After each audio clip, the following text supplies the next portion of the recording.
Ito ay 360 dolyar, walang kulang. Simula noon, kinuha ng ex ko si anak ko. Habang nag-abroad ako ng walang dala. 3 taon akong walang tigil nagtrabaho, nagpapa-extra ng sustento, bawat buwan ibinigay lahat para sa mas magandang buhay.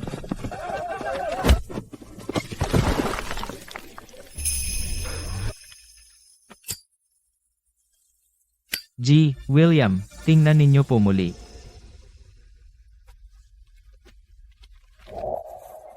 Nasaan ang pera mo ngayong buwan? Hindi ko alam, pagbalik kong matagumpay, ang naghihintay sa akin ay Chloe. Sa 3 taon, lumaki ka ng husto. Dumating ka para lang makita si tatay? Lucas! Nasiyahan ka sa 3 taon sa ibang bansa, hindi nagbayad ng sustento sa anak, at ngayon nagpapakaama. Pampublikong pagsabog ng anak ko. Hindi, imposible.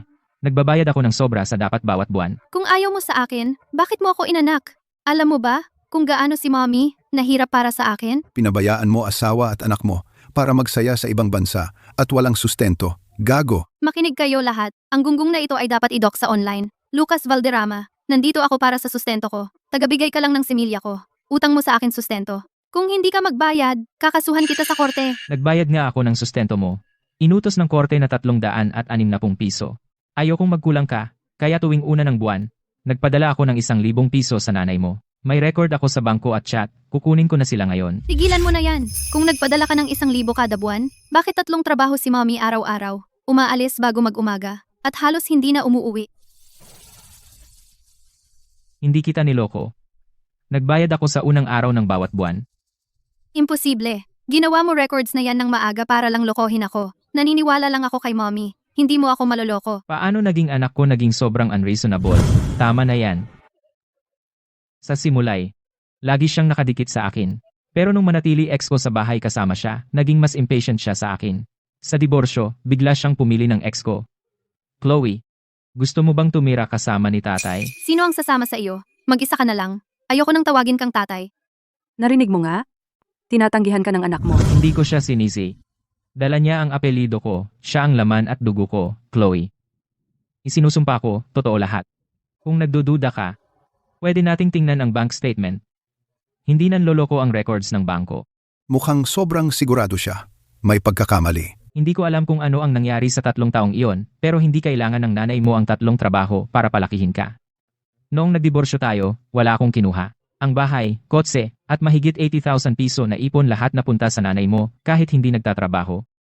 Sapat na para suportahan ka sa kolehiyo. Puro kasinungalingan yan. Sabi ni mommy, kinuha mo lahat ng pera natin.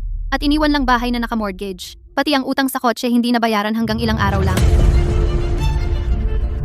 Nakipaghirap ako kay nanay sa lahat ng mga taon na ito. Alam na alam ko kung gaano tayo kahirap. Kung totoong may 80k tayong ipon, bakit hindi tayo makabili ng kahit anong karne? At inaasahan mong pagdudahan ko ang nanay na nagpalaki sa akin. Maniniwala ka ba sa talunang sperm donor? Hinding-hindi. Tinuruan maging mapait ang kawawang batang iyon. Kahit na anong mangyari, hindi mo pwedeng kausapin ng ganyan ang tatay mo. Pinuno ni Jessica ng kasinungalingan ang isip niya, biktima rin siya. Kapag tumanda siya, makikita niya ang katotohanan. Chloe, kumalma ka lang. 2,000 lang ang kinuha ko para mag-abroad. Nasa bangko ang records. Bayad na ang bahay at kotse taon na ang nakalipas. Nasa hard drive ko ang payoff letters. Kukunin ko sila. Hindi ako makikinig o titingin. Sabi ni mommy, sinungaling ka talaga. Inihanda mo na lahat ito. Peke na ebidensya iyan. Gusto ko lang ng sustento. Ibigay mo na po. Kalimutan mo na. Apelido ko ang sarili kong anak. Sige na, babayaran ko na ang sustento. Pero magbukas ka muna ng account sa akin. Simula ngayon, account mo lang ang tatanggap ng bayad. Pakibigyan ng card ang anak ko. Oo naman. Pakita naman po ang ID niya.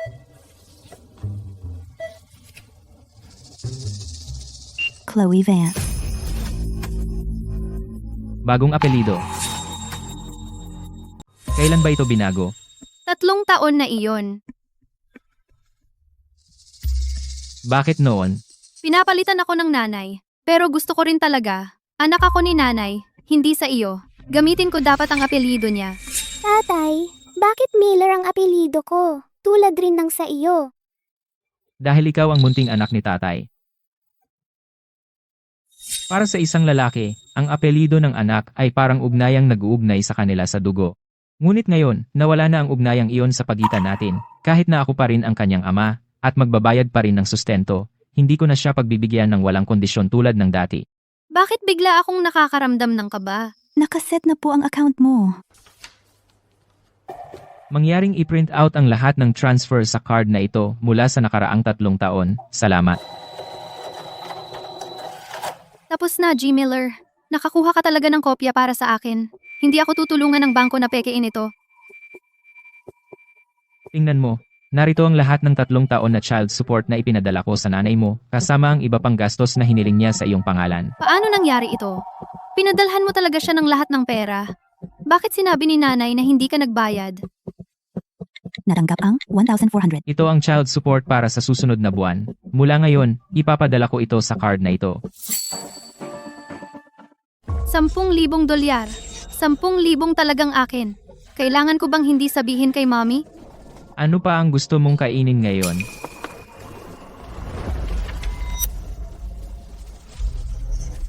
Ano ba yan? Hindi mo gusto? Di. Sobra na yung dami. Bago ako umalis, nag-iwan ako ng yaman sa anak ko. Pero ang ex ko, hindi man lang siya dinala sa hotpot. Paano niya pinalaki ang anak natin sa 3 taon? Walang problema sa pera. Pumili ka ng gusto mo. Salamat. Pagkatapos nito, bibilhan kita ng bagong damit. Malapit na ang kotse. I-save mo number ko. Tumawag ka kung may kailangan ka. Totoo ba lahat ng sinabi mo sa akin? Nagsinungaling ba talaga si mommy? Maniwala ka, saka totoo yan. Itanggi mo. Kahit ano, hindi ito magiging totoo talaga. Di ko maipaliwanag yan, oras ang magsasabi ng sagot. Sige nga, sakay ka na.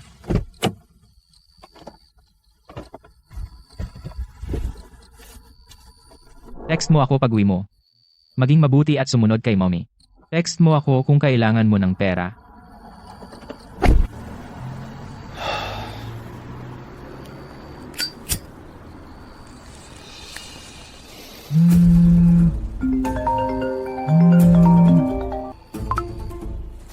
Lucas Valderrama.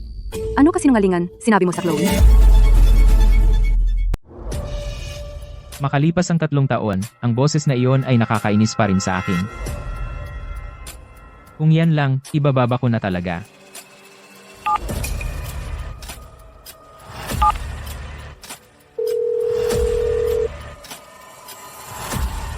Bakit mo sinabi kay Chloe na nagpapadala ako sa iyo ng 1,000 piso kada buwan? Ang sinabi ko lang sa anak natin ay ang katotohanan. Ano ba ang mali doon? Bakit naman itatago sa kanya? Utang mo sa kanya ang perang iyan kasi ito ay utos ng korte. Ang sinasabi ko sa kanya ay wala kang pakialam. Jessica, mahilig ka pa ring magpabago ng katotohanan. Perko yan, alam mo? Paano naging wala akong pakialam? Iyon ay dati 360 piso. Nagbayad ako ng 1,000 piso. Ang perang iyon ay para sa sustento ng anak niya, hindi para sa iyo. Paano mo kayang walang hiyang kunin ang pera ng sarili mong anak na babae, tapos siraan mo ako sa kanya? Kaya siniraan kita. Hindi mo ba talaga pinabayaan ang sarili mong anak at ako para magsaya sa ibang bansa? Makinig ka. Ibinigay ko sa iyo ang bawat sentimo na mayroon ako. Inutang ko sa credit card ang flight ko sa ibang bansa. Paano naging magsaya ako? Wala kang kakayahan maging ina. Sa nakaraang 3 taon, bawat pagkain, paligo, at aral niya, tumulong ka ba kahit sa alinman? Lahat naman ng bayarin sa bahay ay binayaran ko naman. Anong karapatan mong sabihing unfit ako? Ikaw ang unfit na tatay. Hindi ka naging responsable. At ngayon, ikaw pa ang nagle-lecture sa akin? Siya ay eksaktong pareho pa rin. Palagi niyang inaangkin na lahat ng sakripisyo ay kanya. Bawat pagkakamali ay palaging isinasisi sa ibang tao. Ang bahay ay sobrang gulo. Bakit hindi mo linisin? Kala mo ba hindi nakakapagod alagaan siya? Trabaho lang ang alam mo. Wala kang pakialam sa bahay. Kung mahalaga sa iyo ang pamilya, magiging ganyan ba kagulo? Kung hindi ako nagtrabaho, sino ang magbabayad? Pera. Iyan lang ang alam mo. Kasalanan mo iyan. 3 taon kaming hiwalay, hindi na kita kailangan sustentuhan. Pinaglaban mo ang custody. Kaya siya ang responsibilidad mo. Binigay ko sa iyo ang bahay, kotse, at ipon. Binayaran ko ang bawat sentimo ng sustento.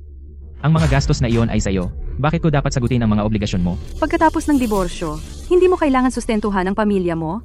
Lalaki ka ba? Wala sa mga iyon ang para sa iyo. Ako ang nag-aalaga sa anak natin, kaya lahat ay akin. Puro kasinungalingan ng mga lalaki. Magkano pa ang kinupit mo? Bakit ka pa talaga tumakas sa ibang bansa? Natakot ka na malaman ko. Sa 3 taon sa abroad, akala ko. Kaya kung kalmado kahit kausapin ko sinuman. Nakalimutan ko na may mga tao hindi makausap ng ayos. Bakit hindi ko siya sinuntok noon na lang para hiwalayan? Jessica, hindi nagbabago ang katotohanan dahil lang binabaluktot mo ito. Mas mabuti pang isipin mo kung paano mo ito ipapaliwanag kay Chloe. Ang mga ari-arian na iniwan ko ay para sa pangangailangan ni Chloe. Kung hindi mo ginastos sa kanya, dadalhin kita sa korte. Subukan mo.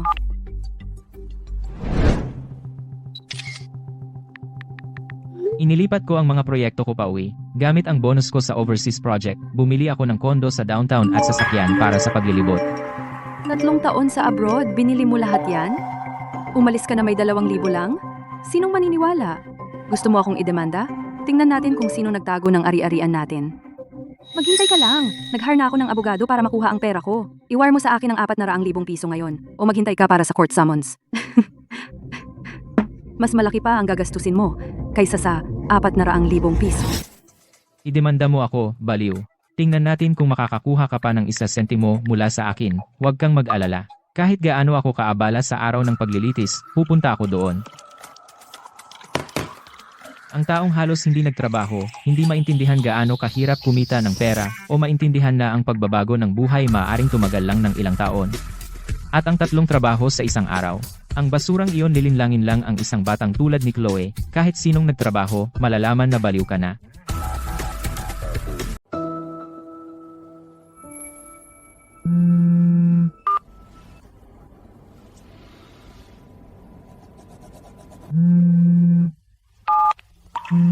Bilang nakatago.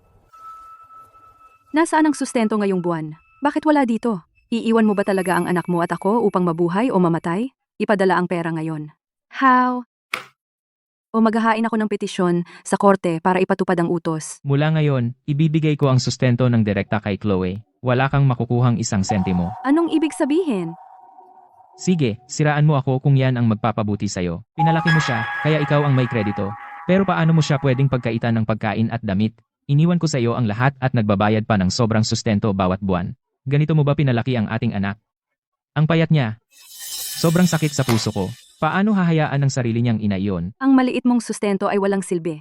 Alam mo ba kung magkano ang gasto sa pagpapalaki ng bata? Madali kang husgahan kung wala kang ginagawa. At saka, paano siya naaapi? Pinagkaitan ko ba siya ng pagkain o damit? Napakalaki ng pressure sa akin sa pagpapalaki sa kanya araw-araw. Wala kang ginagawa, kaya anong karapatan mo para husgahan ako? Hindi na kita talaga makausap. Patuloy akong magbabayad ng sustento, pero hindi na sa iyo. Wala na. Kailangan mo akong bayaran. At igalang mo ang boundaries ko. Tigilan mo na ang panghaharas.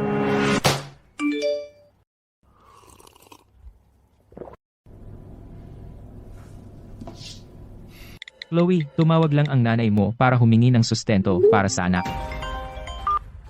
Hindi mo ba sinabi na para sa akin ang sustento? Lucas! Isinumbong mo nga ako? Lucas! Pinagtaksilan mo ako! Gusto kong maging malapit sa anak ko. Pero kung maging gaya siya ni Jessica, mas gugustuhin ko pang wala ng anak. Para sa iyo ang perang ito, sinasabi ko lang sa iyo. Kung tatanungin ni Mommy, sabihin mo binigyan kita ng 360 piso, utos ng korte. Anumang dagdag na pera, regalo ko iyan para sa iyo. Tandaan mo iyan sa isip. Si. Chloe, bata ka pa at immature. Pwede kitang paluwagan, pero hanggang saan lang, kung hindi ka man lang marunong magsabi ng simpleng salamat, edi panatilihin nating puro legal ang relasyon natin. Iba na ang apelido natin ngayon. Naiintindihan ko na. Tatay, salamat.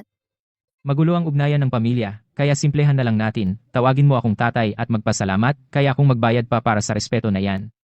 Pero kung hindi mo pa halagahan, susundin natin ang batas. 2,000 o 360 piso kada buwan. Ikaw ang pumili. Naiintindihan ko. Sige, paalam na. Si Chloe ay matalino, nakuha niya ang nakatago kong kahulugan. Kahit nag-aatubili, masunurin siyang umatras. Bakit si Chloe lang ang binigyan mo ng 360 piso? Nasaan ang iba? Ipadala mo na. Kinuha ni Jessica, tulad ng inaasahan. Ngayon alam na ni Chloe na ang kanyang nanay ang sumisira ng buhay niya. Sa impyerno na lang ako magbabayad pa. Inutos ng korte ang 360 piso. Ano ang mali sa pagbabayad niyan? Dati kang nagbabayad ng 1,000 piso. Iyan ang halaga. Ano itong 360 piso? Halos hindi sapat sa pagkain, pabayaan na ang iba pang gastos. Sapat o hindi, 360 piso ang makukuha mo. Idemanda mo ako kung gusto mo. Hindi ko inaasahan, talagang isinampa ako ni Jessica sa korte, at hindi man lang ako kumuha ng abogado. Nagsasakdal, ilahad po ang iyong kaso. Mahal na hukom, hindi buo ang suporta ni Lucas. Hinihiling kong ipatupad ito. Buong suporta, nasa oras ang bayad ko, walang lumalaktaw na bayad. Kung sabi mong hindi ako nagbayad, ipakita ang patunay mo. Ang mga resibo ng transfer na ito, ang aking patunay. Dati siyang nagbabayad sa akin ng 1,000 piso kada buwan, pero ngayong buwan ay 300 at 60 piso lang ang ipinadala. Hinihingi ko ang buong kulang na halaga at emotional damages.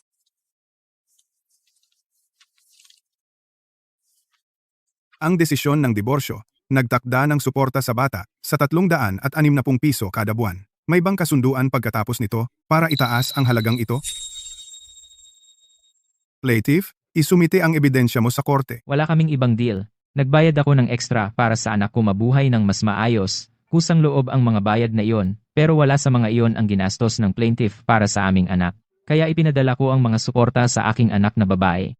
Nagbayad na ang nasasakdal ng buong 360 piso na kailangan. Kung may iba kang ebidensya, isumite ito sa korte. May patunay ako.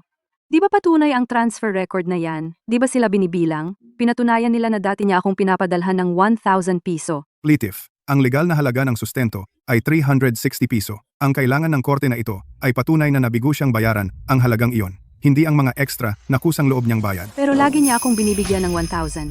Bakit ngayon mas mababa? Malinaw na siya ang mali. Nanay, wag makialam. Marinig mo? Kailangan mo akong padalhan ng pera ngayon. Gagawin ko ang anumang pasya ng hukom.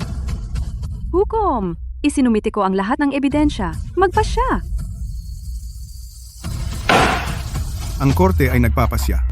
Ang nasasakdal, Lucas Valderrama, ay nagbayad ng kailangang suporta sa bata ng 360 piso. Ang claim ni Jessica Valderrama ay nabigo. Lahat ng claim ay ibinasura. Pumanig ka sa kanya. Sangkot kayong lahat. Mahal hukom. Ma'am, no. Tigilan mo to. Tayo ang may mali. Shut up. Pinaghirapan kitang palakihin at naglakas loob ka pang pumanig sa kanila? Ikaw ay walang utang na loob.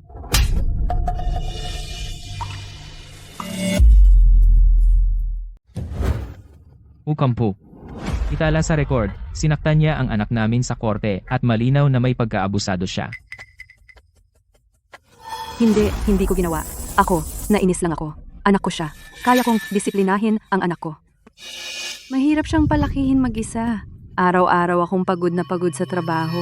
Pero ikaw, tumakas sa abroad para magsaya. At ngayon nagpapakahero ka. Bakit ang hirap ng buhay ko? Pareho lang routine. Manahimik. Demandante, kung patuloy kang gumagawa ng eksena dito at ginugulo ang korte, aalisin ka sa korte. Steve, inaamin ko ang sustento, pero may iba akong habol. Lucas, lihim mong itinago ang mga ari-arian ng mag-asawa at iniwan mo kami para magsaya sa abroad. Humihingi ako ng 400,000 piso. Ang mga bahay, kotse, at ipon mo, kalahati niyan, ay akin din. O kaya ay diretso tayo sa pag-audit ng mga assets. May proof ka. Noong naghiwalay tayo, 2,000 lang ang kinuha mo. Ngayon, bumili ka ng bahay at kotse sa cash. Hindi ginto ang abroad. Hindi mo yun kikitain sa 3 taon lang. Tiyak na nagtago ka ng mga assets dati. Inilipat mo ang ating marital property. Pagkalipas ng 3 taon, mas lalong baliw si Jessica. Bilang asawa ko, pinagod niya ako. Ngayong hiwalay na tayo, tatawa na lang ako sa kalokohan niya. Jessica Valderrama. Hindi mo yan kaya, hindi ibig sabihin na hindi ko kaya. Pagkatapos iwan ang malas na tulad mo, na-realize ko paggawa at pag-iipon ng pera, at lahat sa buhay ay naging madali. Kapag masaya ako, nagkataon lang na kumikita ako ng ganito. Hindi ba yan nakakasakit nga? Tama na yung pagyayabang mo. Ibigay mo na ang pera. Ngayon. Mommy, Habulin siya.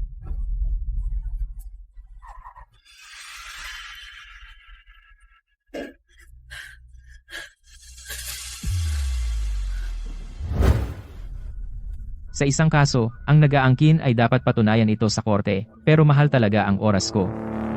Hindi ko ito sasayangin sa iyo. Wala kang proof. Meron ako. Hustisya. Narito ang aking mga bank statements at tax records sa loob ng nakaraang 3 taon. Bawat source ng kita at malinaw na itala ang bawat pagbabayad ng buwis. Pinatunayan nito ang kanyang personal assets. Obvious na peke niya lahat yan. Paano naging ebidensya iyon? Nagtatago siya ng assets. Walang patunay? Makinig sa saksi ko. Your Honor, gusto kong tawagin ang saksi ko. Pumayag. Branch manager ako ng Metro Bank sa East District. 3 taong bank records ni G. Valderrama naka-archive sa system namin. Lahat ng kita niya legal. Hindi siya nagtago ng assets. Pinatutunayan ng Metro Bank na totoo ang mga ito. Mga habol ng plaintiff ay walang factual o legal basis. Lahat tinanggihan. Pahinga. Lucas, huwag kang magyabang. Pumunta ako sa korte ngayon at ginawa ko ang eksenang ito para makita kung kumusta ka. Makita kang miserable, nagpapagaan sa akin.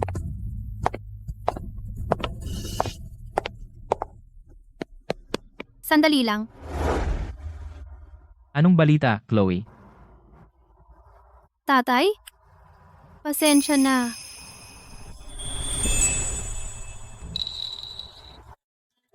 Bumunga ang pag-ibig. Ang aking anak, sa wakas alam na niya ang tama at mali. Bakit ka umiiyak? Chloe, kahit tapos na ako sa kanya, ikaw ay palagi kong tunay na anak. Okay. Kung may kailangan ka, tawagan mo si tatay. Nandito lang ako. Pagkatapos ng kasong iyon, biglang umayos ang aking swerte. Nanalo ako ng mga nangungunang proyekto.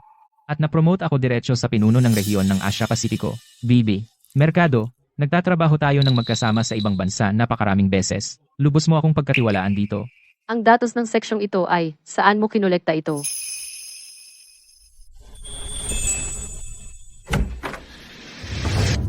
Sorry, G. Valderrama, hindi ko siya mapigilan.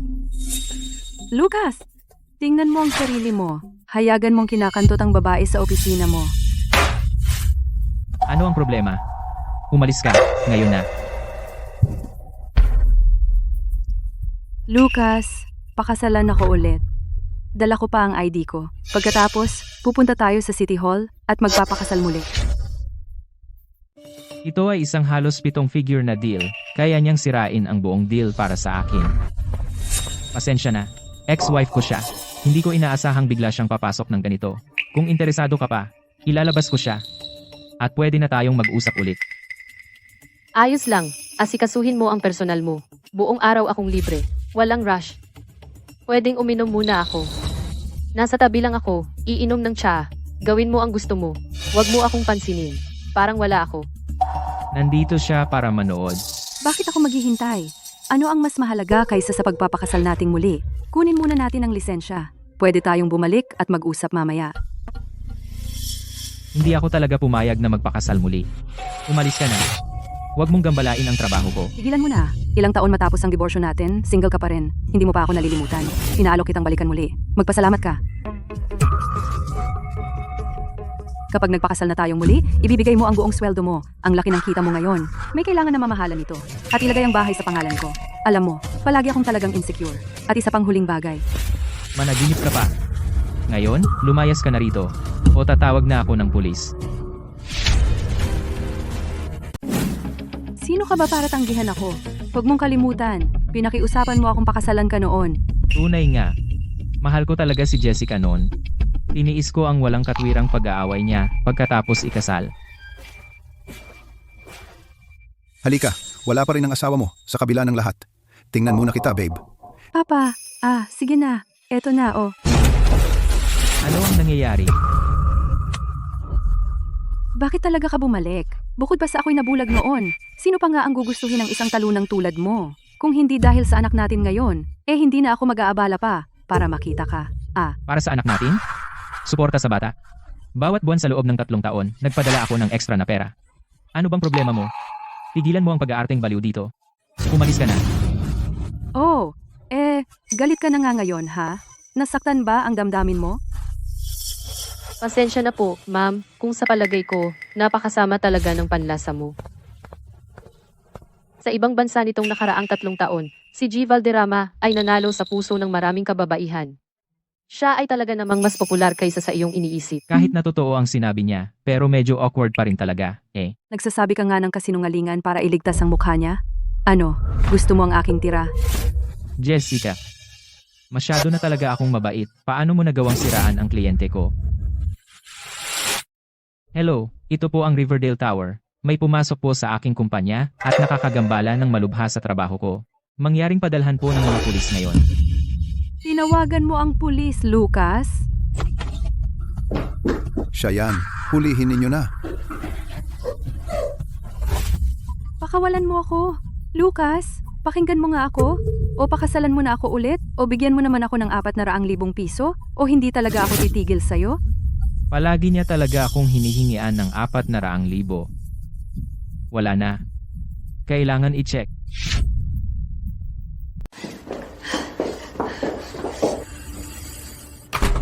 Maupo ka. Pasensya na at nasaksihan mo yon. Nag-book ako ng mesa. Kain muna tayo. Ako na ang bahala. Ibang araw na lang natin pag-usapan ang proyekto.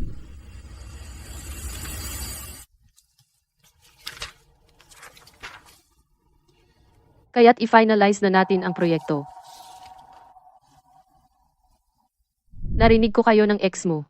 Ngayon alam ko na naumunlad ka sa 3 taon sa ibang bansa. Nahirapan ka pero sinuportahan mo ang anak mo. May kakayahan ka at disente. Higit sa lahat, tumataas ka. Ang proyektong ito ay dapat kumita, kahit ano paman.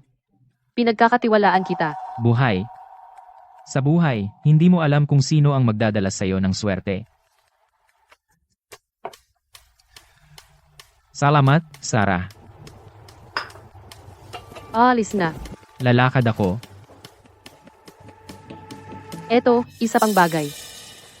Sa 3 taon mong nasa abroad, sa lahat ng mga babaeng nahulog ang loob sa'yo, isa rin ako sa kanila. Bibi, merkado, wag manukso. Lucas, seryoso ako, ha?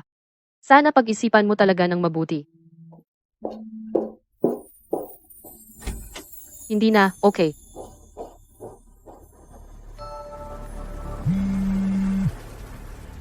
Tatay, gusto kitang makita. Pwede ba iyon? Ah? Kukunin ko itong pagkakataon para tanungin si Chloe bakit laging humihingi ng 400,000 si Jessica at ano ang nangyayari.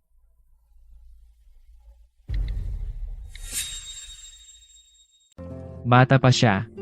Ang mga problema ko kay Jessica ay masyadong mabigat para sa kanya. Yung 400,000, tatanungin ko na lang siya mamaya. Kain ka na. Pwede pa tayong umorder. Para kang payat. Oh tatay, medyo nahirapan ako lately. Araw-araw kaming nag-aaway ni mommy. Pinaghirapan kong palakihin ka at nagtago ka ng pera sa akin. Walang puso kang walang utang na loob. Yung child support na galing kay tatay. Ano ang sa iyo? Kung hindi dahil sa akin, magugutom ka. Alam mo ba kung magkano ang ginastos ko? At pinagtiisan kita sa lahat ng mga taong ito? Ipadala mo na ang pera? Gusto niya ng $360. Kaya binayaran ko. Pero hindi ko sinabi kung magkano ang ipinadala mo. Natakot ako baka kunin niya lahat. Akala ko napakahirap sa kanya ang magpalaki sa akin, kaya lagi akong nag-iipon ng pera. Tapos nalaman ko na matagal mo nang iniwan ang pera sa akin.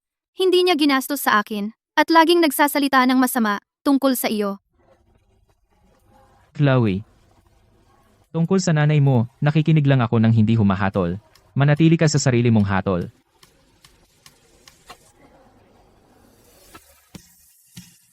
Magaling ka sa oras na ito. Ang pinakamahusay na suporta sa buhay ay pera lagi. Kahit magulang ay hindi mapagkakatiwalaan, ang tanging mapagkakatiwalaan mo ay ang pera sa iyong kamay. Ito ang pangalawang aral mula sa inyong 2 magulang. Salamat po, tatay.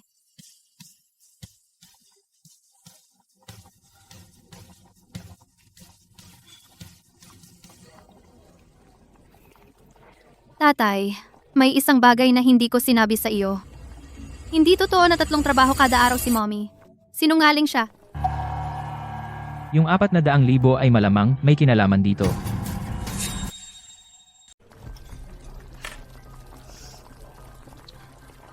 Nag-leave ako para sundan si nanay ko at makita kung anong tatlong trabaho niya araw-araw. Mukhang ang kredibilidad ni Jessica sa anak niya ay hindi man lang makakapag-unlock ng shared bike ngayon. Lumabas na pala. Ang tatlong trabaho niya ay mga bahay mahjong, boba shops, at mga bar. At ang boba shop na iyon ay talagang binuksan niya. Mahigit 100 square meters ito, may 7 o 8 staff. Mukhang magara, pero pagkatapos manood ng 2 oras, 3 tasa lang ang naibenta nila. Ang boss! Miracle Boba. Bakit pamilyar ang pangalang iyon? Karaniwan hindi ko kayang bumili ng boba. Sino ang mag-aakala na siya pala ang may-ari ng shop? Pera para maging boss, pero wala para sa anak niya.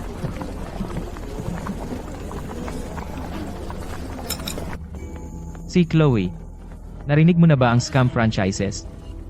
Ang daya nila ay para i-hype ng mabilis ang peking viral brand. Ang daya nila ay, at pagkatapos mangolekta ng malaking franchise fees at tumakas, na walang serbisyo o suporta pagkatapos. Sa madaling salita, mga ilegal na scam na nanloloko ng mangmang. Ang boba shop ng nanay mo ay isang peking prangkisa. Ito ay na-expose sa mga balita. Kaya pala sobrang hirap talaga ng buhay mo kahit sa dami ng perang iniwan ko. Kaya pala hindi mo natanggap ang sustento ko para sa anak. Kaya pala idinimanda niya ako at pinilit na magpakasal muli para sa 400,000 piso sapagkat sumobra na ang mga utang niya. Ang boba shop niya ay naubos lahat ng pera niya. Na may depisit na 400,000 piso. Hindi iyan tama. Pwede namang maging naive si nanay, pero hindi siya pwedeng mawalan ng ganoon kalaki. Mukhang lehitimo naman yung tindahan na iyon.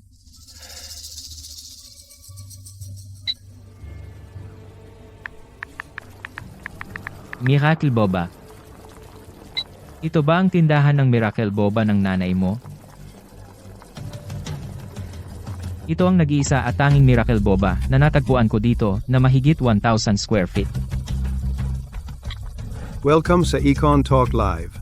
Magsimula na tayo sa ating call-in session ngayong araw. Nalugi po ang bubble tea shop ko. Pakisabi po sa akin kung ano ang naging problema. Sige, magkano ang franchise fee? Magkano naman para sa equipment at supplies? Ano ang daily gross profit mo? Diyos ko, isang bubble tea shop na mahigit 1,000 square feet, 7 o 8 empleyado. Pero 20 tasa lang ang nabebenta mo araw-araw? Malaki ang shop ko, profesional ang mga tauhan ko, iba ang level namin, hindi makakapantay ang murang boba. Pinalilibutan ka ng mga big budget chain tulad ng Mixway at Luckin. Pero akala mo, ang mura ay mababa ang kalidad. Ako, gusto ko lang magpatakbo. High-end na shop, pero walang gustong kumuha. Utang mo ang 250k at isinangla mo ang tanging bahay mo. Ma'am, ano ba iyan? Baliw ka na ba naman? Ano ba ang ugali mo? Nandito ako para humingi ng payo. Bakit mo ako iniinsulto? Isusumbong kita sa pulis. Simple lang ang payo ko. Isara mo na ang tindahan mo. Ibenta mo ang mga kagamitang kaya mo. Bawiin mo ang bawat sentimong kaya mo. Bakit ko ba dapat makinig sa'yo? Ito ay premium boba. Ang Coca-Cola ay nagbenta lamang ng 25 votes sa unang taon nito. At tingnan mo kung gaano ito naging kalaki. Nagsisimula pa lang ako. Diyos ko, Ale. Naniniwala ka ba talaga sa basurang yan? Wala kayong alam, mga internet troll. Mahaba ang laro ko, pang matagalan. Ininsulto mo na naman ako. Hintay ka lang. Isusumbong kita ngayon. Binigyan na kita ng aking payo. Kunin mo o iwan mo.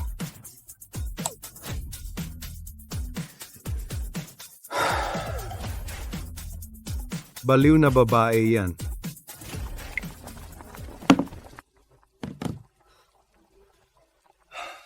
Chloe? Mali ang isang bagay sa iyo. Hindi totoo na mayamang boss, si Jessica. Pero wala siyang pakialam sa anak niya.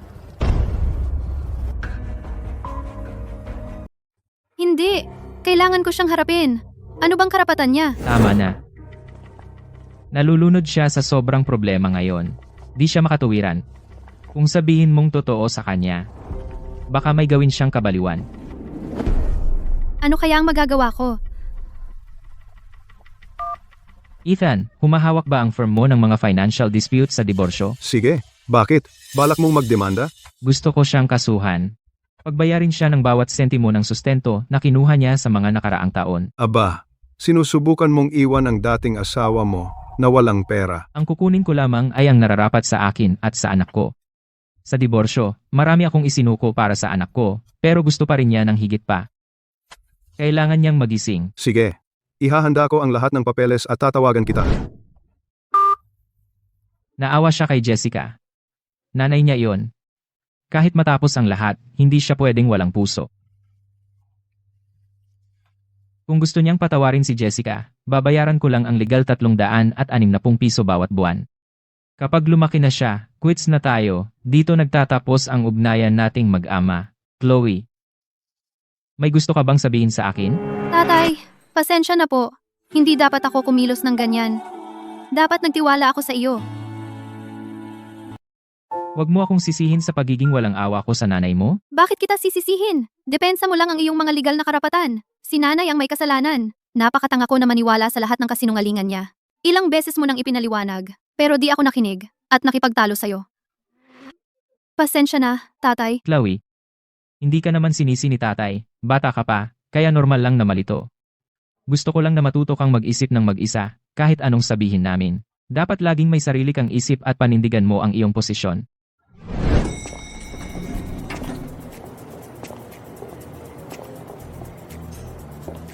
Lucas. Ang swerte. Bere, merkado, namimili ka rin? Ito ang anak ko, si Chloe. Napakaganda. Chloe, ito ang ni tatay. Hello, Chloe. Musta? Malaking tagahanga ako ng tatay mo. Sarah. Halika, Chloe. Subukan ang bagong damit. Bagay na bagay kay Chloe ang lahat. Ibalot mo lahat. I-charge mo sa card ko. Hindi, wag na. Bibi, merkado, masyadong mahal ito. Itabi mo na muna. Ang kuripot mong tatay, talaga. Ang mga babae, dapat spoiled rotten talaga. Hindi ako kuripot. Hindi kita papayagan na gumastos sa anak ko. Ang perang ito ay dapat. Ako, ang tatay niya, ang babayad. Mas maganda ngayon. Anong problema? Hindi mo ba gusto ito? Naalala ko lang. Noong dati, sa tuwing may gusto ako, tinuya ako ng nanay ko noon. Sabi niya nag-aaksaya ako ng pera, kaya natakot akong humingi. Parang hindi ako karapat-dapat. Jessica, bumagsak ka bilang isang asawa at napakasama mong ina, talaga. Sisiguraduhin kong aayusin natin ito sa iyo.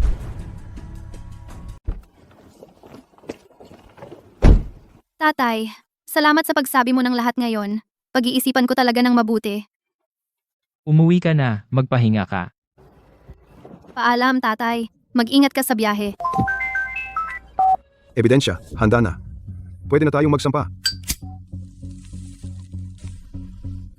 Sandali, bago mangolekta, may isa pa akong gusto gawin. Gaya ng ano? I-report ang boba shop ni Jessica. Paano natin gagawin? Ang ex mo. Talagang iniinis ka, hindi ba? May mga kakilala ako roon sa City Hall. Bahala na ako, huwag kang mag-alala. Madaling mahuli ang mga peking prangkisa. Salamat, Ethan. Mag-inom tayo sa mga susunod na araw. Lucas! Pahiram ako ng 400,000. Babayaran kita ilang buwan. Ganito ba talaga kumilos ang mga nangungutang ngayon? Talagang kailangan ko ito. Nakikiusap ako sa iyo. Pahiram mo na lang sa akin. Nakikiusap na ako. Ano pa ang gusto mo? Gusto mo akong pakasalan? Sige. Pahiram ako ng 400,000. At ako'y... Babae, wag mo akong sirain. Gusto kong linawin ito ng malinaw. Wala akong interes sa'yo. Hindi kita pautangin kahit isang sentimo. Ang tanging natitirang damdamin sa pagitan natin ay puro galit. Hindi kita sisipain kapag bagsak ka. Sapat na awayan. Malinaw ba? Darating ang araw ko. Huwag mo akong iwaksi. Hintay ka lang. Sa ilang buwan, luluhod ka. At magmamakaawa sa akin. Saan ka humuhugot ng tapang para sabihin iyan? Mula sa 400,000 plus na pagkatalo sa Miracle Boba. Siniyasat mo ako? Wala akong pake. Bahagi ito ng kasalanan mo. Magbayad ng 400,000 para maayos ito. 3 taon akong nasa ibang bansa at sinisisi mo pa rin ako. Lasing ka ba? Paano naging kasalanan ko ito? Nawala ko ang 400,000 dahil wala kang kwenta. Binuksan ko lang itong tindahan para mabayaran ang bills at palakihin ang anak natin. Kung kaya mong kumita ng disenteng pera, mapapasok ba ako sa gulo? Palakihin. Naisip ko lang noong Dati akong humihingi ng mga bagong bagay. Lagi akong binababa ni nanay. Sasabihin niyang sayang pera, kaya hindi na ako humingi. Lagi akong walang kwenta. Sa lahat ng taong ito, inilaan mo ang child support na ipinadala ko kay Chloe at ginawa mo kaming parehong ATM. Tingnan mo ang ginawa mo sa anak natin, paano mo masasabi na para sa kanya ang lahat? Ikaw? Tigilan mo yung kalokohan mo. Ano ang ginagawa mo? Pakawalan mo ako. Ako ang asawa ng boss mo, G. Valderrama. Mula ngayon, bawal na siya sa gusaling ito. Kung makapasok siya, tumawag kayo ng pulis. Siya po. Lucas. Siya, no loan. Maghanap ako ng mayamang lalaki at pakakasalan siya. May konting kapangyarihan ka. At ngayon, nagmamagaling ka.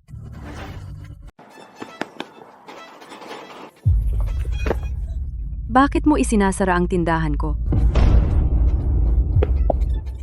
Legal ang tindahan ko. Isusumbong ko ito. Ang freezer mo ay punong-puno ng amag at ang kusina ay napakarumi. Legal ba talaga tong tindahan mo? Bibi, Valderrama. Utang mo sa akin ng 240,000 piso. Bayaran mo na ngayon. Marcus, ako, medyo kapos ako sa pera. Kaunting araw pa. Humph. Tatakbo ka talaga kung maghihintay pa ako. Magbayad ka na ngayon o papatayin kita. Marcus, ang dating asawa ko ay nagpapatakbo ng malaking kumpanya para sa anak namin. Tiyak, tutulungan niya ako.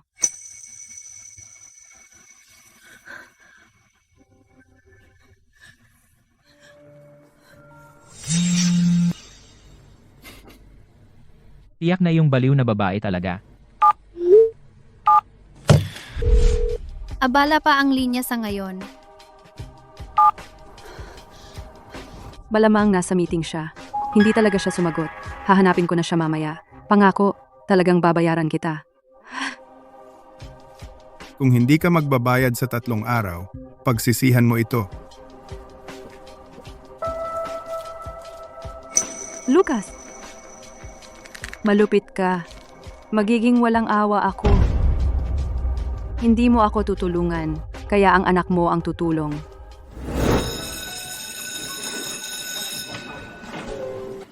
Chloe, gusto mong maghapunan kasama ako pagkatapos ng klase.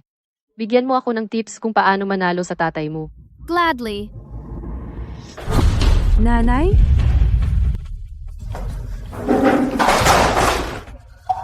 Mom? Anong nangyayari dito? Aalis ka na sa paaralan. Nanay, bitiwan mo ako. Hindi ako hihinto. Chloe, bakit di ka sumagot ha? Lumabas kayo agad. Ma'am, ito ay isang paaralan. Kung ano man, pag-usapan ninyo. Bitawan mo ang bata. Ngayon na. Inaalis ko ang anak ko sa eskwela. Wala kang pakialam. Nasa top 10 si Chloe sa eskwela. May magandang kinabukasan siya. Paano mo siya aalisin? Ikaw ang nanay niya. Pakiusap. Isipin mo muli. Akala mo ba gusto ko ito? Pinilit ako ng tatay niya. Alam mo ba kung gaano siya kasamang tao? Iniwan niya tayong dalawa. Iniwan ang asawa at anak niya. Nagsaya siya abroad. At ngayon wala siyang pakialam kung mabuhay o mamatay. Nagsisinungaling ka. Hindi ako pinabayaan ni tatay. Nagsisinungaling ka sa akin. Kinuha mo lahat ng pera na ipinadala niya. Walang utang na loob. Naghirap ako para palakihin ka? At ipinagtatanggol mo ang talunang iyan?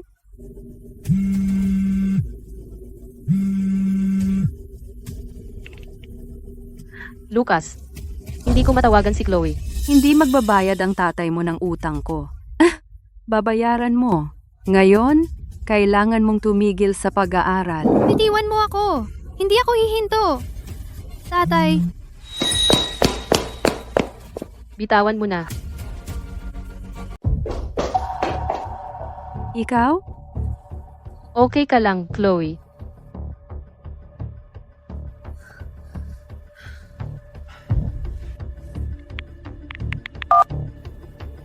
Nasa school ni Chloe ang ex mo, nanggugulo. Pumunta ka rito. Please, pumunta ka sa school ng anak ko para makialam sa negosyo ko. Sobrang invested, ha? Sinusubukan mong habulin si Lucas na talunan? Eksakto. Talagang gusto ko si Lucas. May integridad at talento si Lucas. At dapat kitang pasalamatan. Nabulag ka at sinayang mo ito. Kung hindi, wala akong chance sa kanya. Babaeng hamak! Lumalaway sa basura ko. Talunang tulad niya ay premyo lang para sa'yo. Talunan? Si Lucas na self-made ay naging pinuno ng rehiyon ng Asia Pasipiko sa 3 taon. Pero ikaw, kinuha mo lahat ng kanya at nauwi ka sa ganito. Kaya sino ang talunan? Tama. Tatay at tita Sara ay mabuti at mabuti sa akin. Ikaw lang ang nagkakalito sa mabuti't masama at binabaluktot ang totoo. Batang walang hiya. Tinatawag mong nanay ang babae?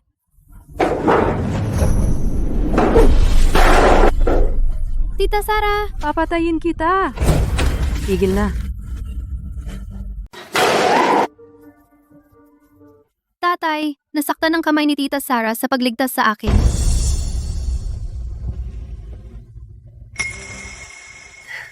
Ayos na ako. Lucas, nagtataka ako kung bakit hindi mo ako muling pinakasalan. Mukhang naakit ka pala ng suluterang ito. Bantayan mo ang maruming bibig. Wala kang karapatang siraan siya. Sa tingin mo ba talaga mahuhulog siya sa isang talunan na tulad mo? Pera mo lang ang habol niya, pinipigilan ng kanyang pagkadiri para makasama ka, Sinta? May hangganan ang aking pasensya, talaga. Iniinsulto mo ako ng paulit-ulit, sinisiraan ang lalaking pinili ko, at inaabuso ang sarili mong anak. Sa tingin mo ba hindi kita gagalawin, ha? Bitawan mo ako! Ang lakas ng loob mo, saktan ako? Sino ka ba? O, sinasaktan ng asong nakulong. Sino ka naman? Ako ang abogado at kaibigan ng dating asawa mo. Ging, Valderrama, narito ang patunay na inabuso mo ang suporta ni Chloe mula kay G. Valderrama, ng buo, na may kabuuang 422,000 piso, at isang summons. Bayaran mo ng buo sa isang buwan, dapat. 422,000 piso naman? At isang kaso ng sadyang pananakit. Hinampas niya kanina ng upuan ang kaibigan ko. Ging, Valdero. Mukhang ngayon, gugugulin mo ang buhay mo sa bilangguan. Lucas! Lucas! Hindi mo to magagawa sa akin! Ako ang tunay na ina ni Chloe! Kung makukulong ako, maiiwan si Chloe na walang ina. Pasensya na. Mali talaga ako. Pakiusap, pakawalan mo ako. Hindi na kita guguluhin muli. Kailanman. Chloe, pakiusap, ipaglaban mo ako. Pinalaki kita sa lahat ng taon. Hindi mo ako pwedeng hayaang mamatay. Nanay mo ako. Pero malinaw mong sinubukan akong patayin. Iwan mo sa kaibigan mo ang natitira. Ilabas mo ang asawa at anak mo dito. Pagamutin agad natin yan. Manatili ka. Hindi ka makakaalis. Si Jessica ay nahatulan ng 10 taon kalaunan.